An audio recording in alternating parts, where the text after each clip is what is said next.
reminder of the main stories on World. Tommy Soeharto, son of the former Indonesian president, faces arrest over a bomb attack. And the fuel tax road protests continue across many areas of Europe.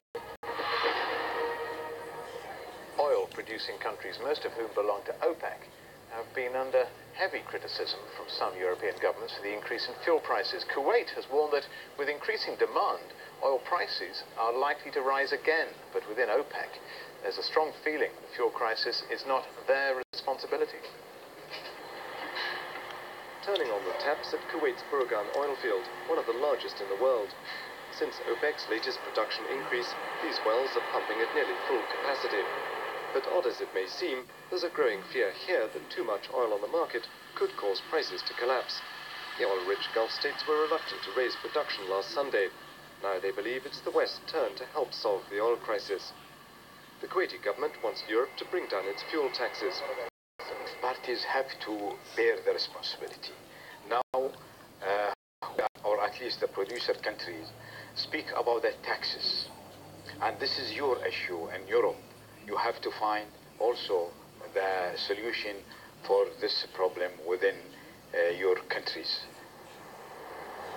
Kuwait, like all the OPEC producers, is making windfall profits from current high oil prices. Here in the Gulf, these revenues fund lavish lifestyles that let migrant guest workers do all the manual jobs.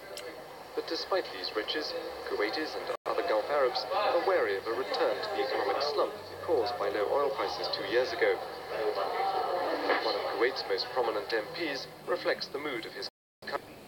I was amazed to listen to Tony Blair coming out on the TV, blaming or refusing to bring down the tax rates and saying that the solution for the prices is for the up countries to produce more.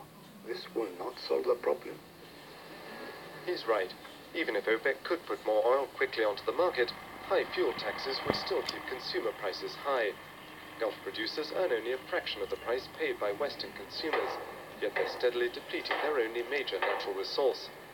Every barrel imported from this oil field earns a European treasury up to 3 times what Kuwait gets. It's an equation that OPEC producers want changed. The message from Middle East oil producers to Western governments is clear. We've done our part. We've raised our production 3 times this year. Now it's up to you, the West, to solve this oil crisis. If your people want cheaper fuel, then it's time to lower your taxes. Gulf oil may be racing full speed towards Western refineries, but OPEC has little surplus capacity left. As winter approaches, Kuwait is warning the world that prices may go higher yet. Frank Gardner, BBC News, Kuwait. You're watching BBC World.